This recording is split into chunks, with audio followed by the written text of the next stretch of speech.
Welcome to Blitzin with Blitch. Coach Mike Blitch. I'm Daniel Shaughnessy. Coach, man, 63 to nothing. Your defense pulls off a shutout. Got to make you feel good. Yeah, it's always good to end up there with a shutout. It was a good win.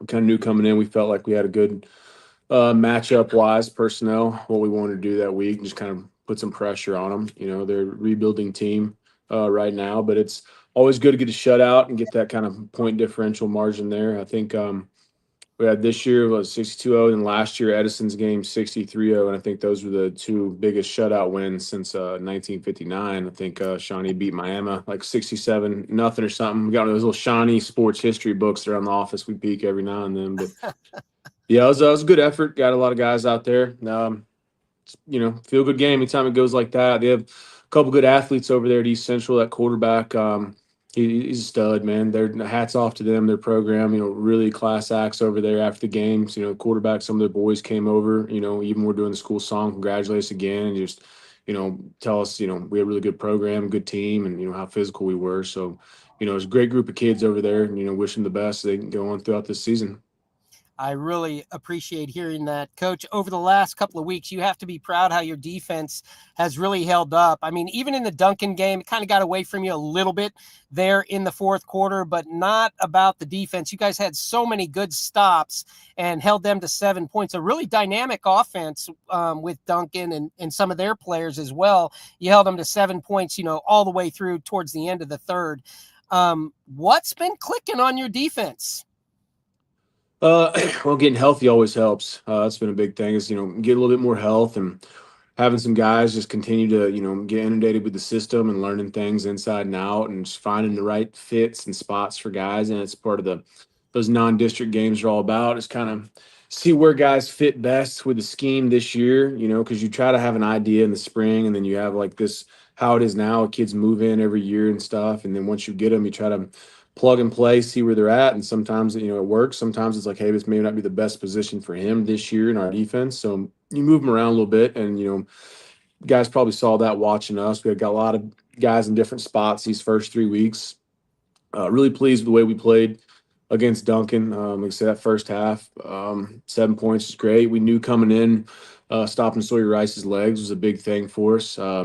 I think we gave up about 30 pass yards in that game, which is awesome. But the problem is, like, we couldn't contain him with his legs at times. And he kind of sprung on us late, and we have guys in a game of attrition, they get tired. But granted, hats off to him. He's a two-way guy himself. And he just kept running. And there's a couple of them that we had the call we wanted. Guy dead to rights off the edge. A couple of them just should have been sacks, big TFLs. And he's just a phenomenal athlete, makes somebody miss. And then off to the races trying to run him down. So I think they ran for like 200 rush yards, and I think 160 of those are probably in the second half with him running around. So we knew it was an improvement after the week prior to that, and we liked the way we played. We had some big moments, some big stands there, but told them at halftime, they don't score, they don't win. We're up 10-7. So, I mean, there's always room for improvement and stuff. And it's always good to, improve each week. But at the same time, we try to set that standard defensively as perfection, knowing you're not going to hit it, but try to strive and hit excellence somewhere along the way while you're aiming for that, perfection. So that's always the goal. And you've been around me long. I think I'm always, even when 63, I wasn't ecstatic over the 62-0 win last week. I still was like, man, there's some stuff I wish we did a little better, missed tackles and things. So Yeah.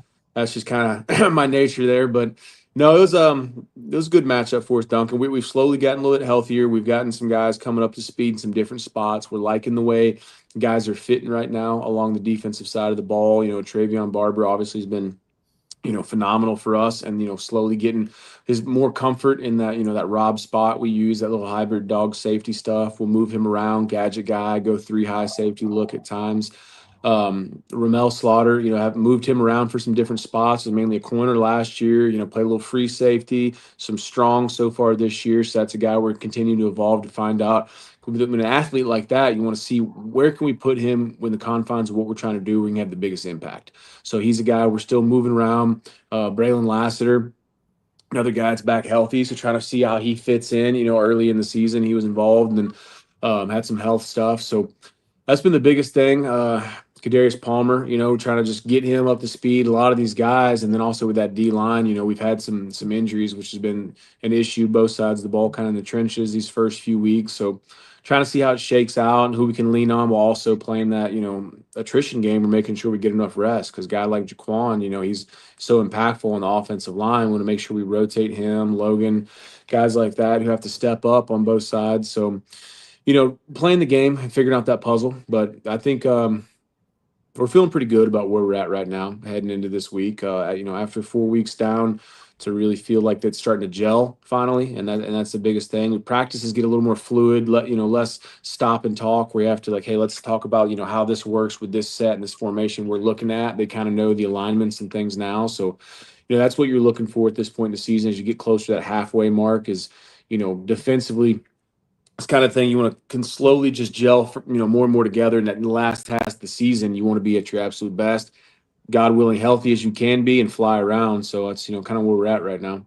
I love that you've gotten some new people involved defensively over the last few weeks, and that happens, as you've always said, Coach Blitch, about especially early in the season with injuries, aches and pains, other people get in and they get to get ready for the meat of the season. And as good as anybody, if not better than most, the meat of the season starts tomorrow night, as Booker T. Washington, who you are very familiar with, coaching there for 7 years. And in fact, we were able to get you from Booker T. Washington.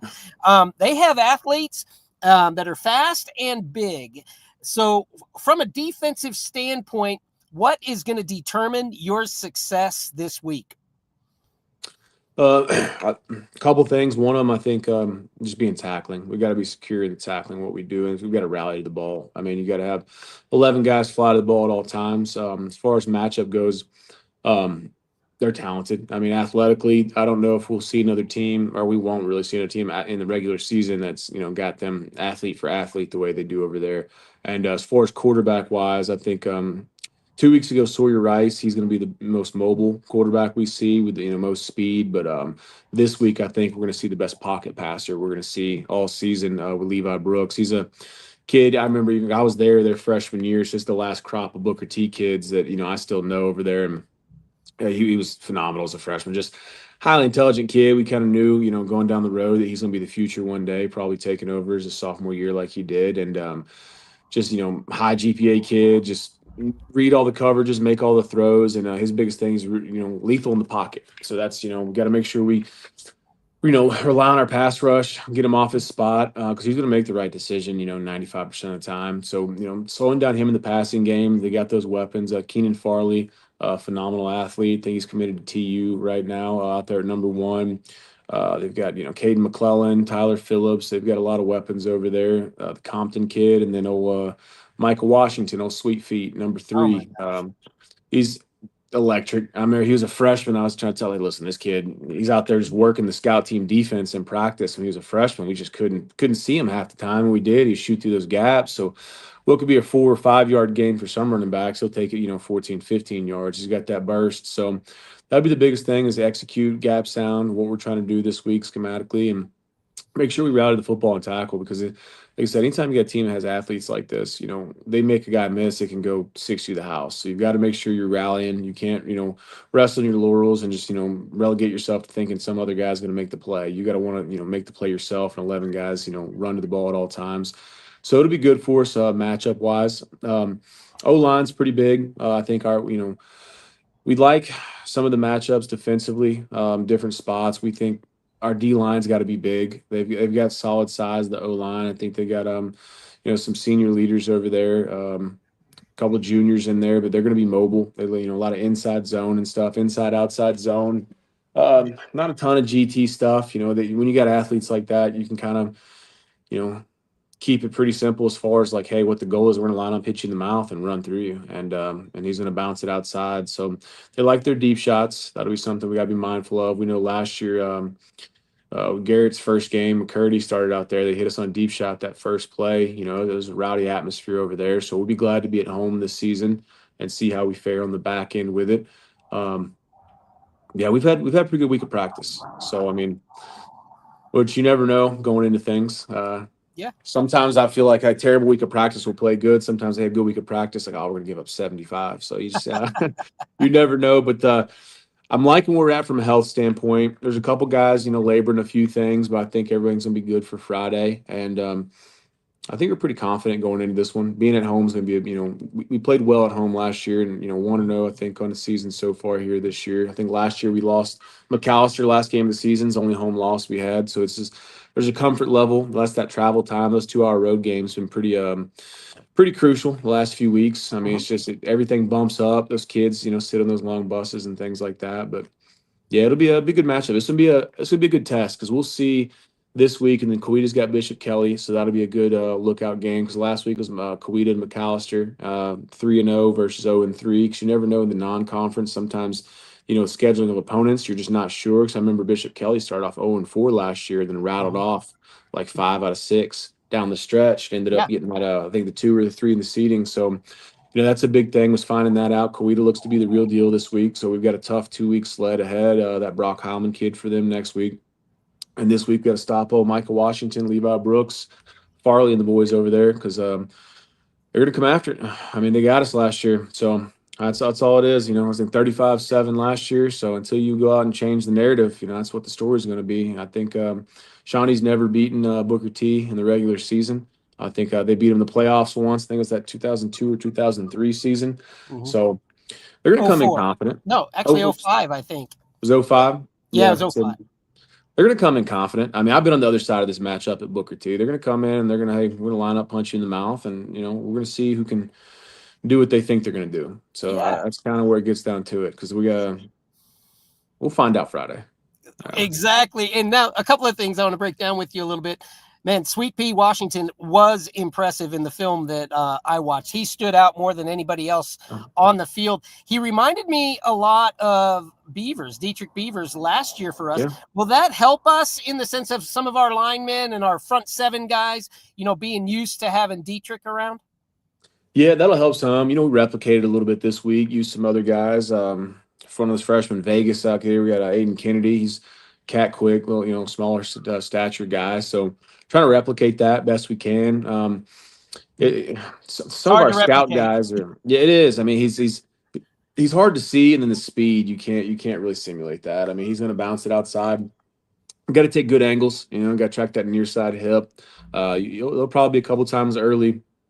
Some of the boys who haven't played in this game before will find out like they're going to think they have the angle and find out they don't. No, unfortunately, let's hope it's not too big of a gain on something when they realize like, hey, I got to take a better angle because you take your standard 45 on some of the guys who'll get there and he's going to get the edge on you. Yeah, I mean, he's that quick. So that and just seeing him. I mean, they got some big linemen out there, some 6'4" guys that tackles and stuff. Mhm.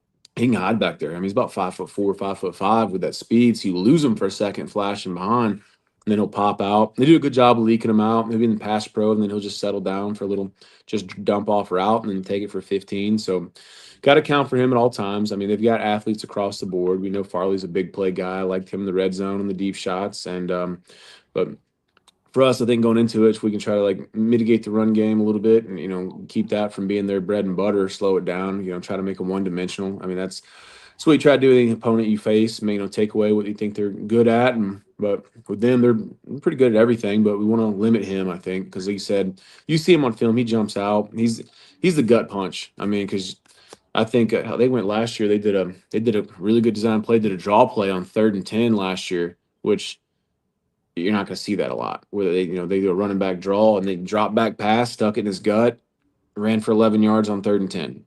That's the dynamic plays that he can do. Where you're not going to see, week in week out. Because a lot of guys aren't going to, hey, I want to put it in the running back's belly on 3rd and long and think he's going to get it.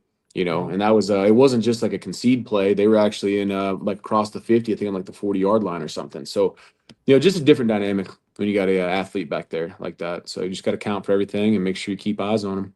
Well, you touched on it. I mean, that really gets the play action going. And they hurt us and really took over that game in the long pass department with 2 big plays. How do you get the guys ready for the speed that they're going to have trying to blow by them and with the arm after the defensive rush has really been stopped a little bit because Washington doesn't have the ball? Yeah. I mean, we tried to rotate fresh bodies this week and on their vertical concepts and stuff. They like the deep shot a lot. At the end of the day, it's hard to replicate D1 athletes. I mean, if you just unless you have some, you're gonna rep out there yourself. And we have a couple guys with that caliber.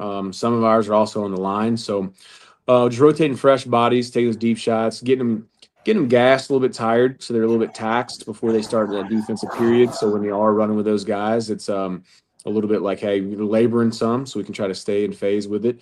At the end of the day, though, I mean, we've got pretty good athletes this year as well. We think on the back end, we had some last year. We got a lot of seniors this year that are, I mean, they're up for the moment. We're gonna see who puts the money where the mouth is once we get there Friday night, because they're gonna take their shots, and we got guys who feel like they can go out there and run a little bit with them. Um, Try to don't give too much away, but you want to, the looks you give, you got to be choosy when you want to do certain things. I think last year we did a lot of man in the second half, had some success with that. That first half, I think they scored. Farley went up and got one. I swear the ball's about 17 feet in the air. Dace was going to pick it, and he jumps up and snags that thing on that dig route, and they go up 21 or had 21 points right there, about 2 minutes left. But I mean, it was a 14, I think 14-0 game or 14-7 at that point last year. I can't remember with all. I don't watch the offense as much, but gave up 14 till about 2 minutes left in the half. I think we held them to 14 in the second half and did a lot of press man stuff and just kind of bringing five. So that was a good look. Now I think they're a different team this year, but then again, so are we. So I mean, but last year that second half kind of showed at times we can run with them when we need to. Like Yeah. that's not a game where we're going to be afraid to match up our guys with theirs, in given times, because you've seen me, love. I stay pretty confident in that. Like I'm gonna take my shots. I'm gonna trust my guys. They're out there for a reason. We got good coaching staff, gets them ready. So it's a fun one. I'm excited. They got 4 former players of mine on their staff over there this year. So it's 4 guys that were there the championship season 17 that around there, and DJ Jones and Jason Harris and those guys, and Jay Moses. So it'll be fun. See some of the boys, seeing those kids who are seniors now grown up, because we did like similar to here. A lot of those kids came worked out in the summers and they're in middle school and all that. So you're around for a few years and to be here. So it's always good times. See some of those guys, and it'll be fun atmosphere. I'm excited for it. I agree. Shawnee, get out and be ready, because it should be a lot of fun. What I noticed in watching tape is, Coach, I really think that discipline is going to win this ball game. I was confident last year. I'm with you in the sense of there were some big plays, and, it was hard for us to get that motor rolling. But it seemed like both teams just kind of went back and forth, and then it's very hard to come back when you get behind like that on a team like this. And I've noticed that a lot of times it's the start on the sense of where we are discipline wise and being able to just control ourselves, control what we can control, and talk a little bit about that, how the team has progressed from the beginning to where they are today, and how we anticipate a well-played game on the Shawnee side. Yeah, those first couple, games, a lot of emotions. Starting off 19-0 on PCN, and then we struggled. I think that third quarter didn't. Offensively, we didn't get enough drives together we thought we'd get, and then defensively we started leaking. So a little bit of that panic kind of sets in, so you kind of see where you're at with that fortitude. If you can kind of hold your hold base, hold your water, not freak out. Then obviously we came the next week, ended up in that shootout with Ardmore where we couldn't stop anything. So they're just that one right there, just unraveling the whole time, just trying to hey, just keep it together, keep the composure when it felt like the world was on fire at that one, probably for a lot of them, because it was just like, good Lord, we couldn't get it going. And then followed up the next week where we had Duncan, played a good first half. Second half ended up being the one that cost us. Lots of up and downs in that one, some big stops and momentum games, stuff like that.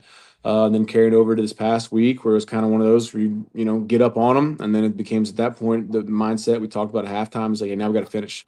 Don't get lax, don't rest on your laurels, stay on it. step on the throat, just keep full throttle. Like you don't get lax. We've seen that too many times. In 3 years ago, Seminole first game, double OT came back from 14 down, to tie us. And that's the thing when you have kids who haven't been in a lot of the situations with us having a lot of sophomores play for us this year. And Yep. so they haven't been in those moments and those emotions and those game time situations. So you're trying to get them coached up and trying to let them know like, hey, you've got to weather the emotional storm. And there's times and places. So going into this week, as far as discipline goes, like it's going to be, punch counter punch. There's Right. going to be they're going to hit us with stuff. They're a good football team. I'd love to say, hey, we're going to go out here, goose egg them out there, give negative yards and something, kind of like last week. But that's not going to happen. They're a good football team. Like they're going to get theirs and we're going to get ours. And it's going to be those moments when things aren't going great. If you can calm that storm and get back in it? Can you weather that? Can you stay locked in, disciplined, determined to what you're trying to do, not let the emotions, the outside noise, kind of get to you, the pressures rise? Because that's a big thing. It's high school kids at the end of the day. So that's where we're as a coaching staff, we're trying to make sure we help those kids stay, reined in emotionally and mentally, and make sure they stay locked in on the objective at hand. And a lot of that time is going to be, one play, one step, one snap at a time. You can't let them get too outside of the moment because any type of kids, I mean, we got same way with grown men. Sometimes we get scattered brained on stuff. We got to stay there locked in. But that's gonna be the biggest thing is making sure when the adversity comes that we understand like, hey, we're gonna weather it together and stay together. And that's been the biggest thing the last few weeks is slowly increasing the bond I feel amongst the boys, and that's been a big thing for us.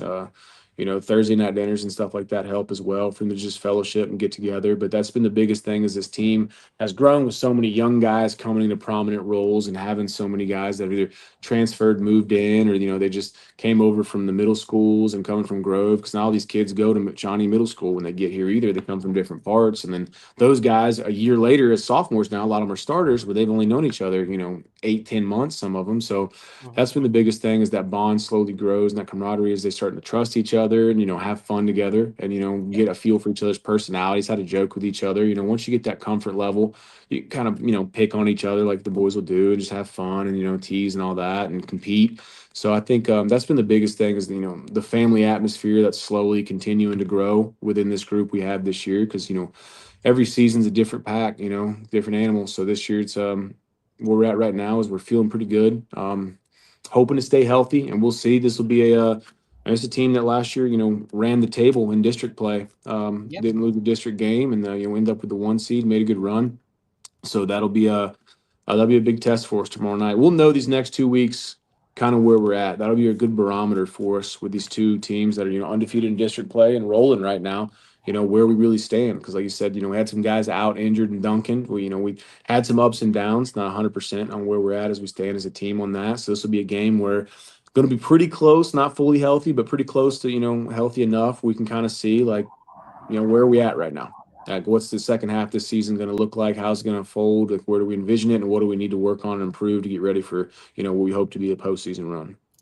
Shawnee, I want you to feel it because the excitement is high this Friday night at Jim Thorpe Stadium. Booker T. Washington comes to town. Next week, Coweta 4-0 comes to town. It's going to be a fun couple of weeks and couple of nights of football. Coach Mike Blitch, man, thank you very much for spending this time and sharing with us. It's always great to be blitzing with Blitch.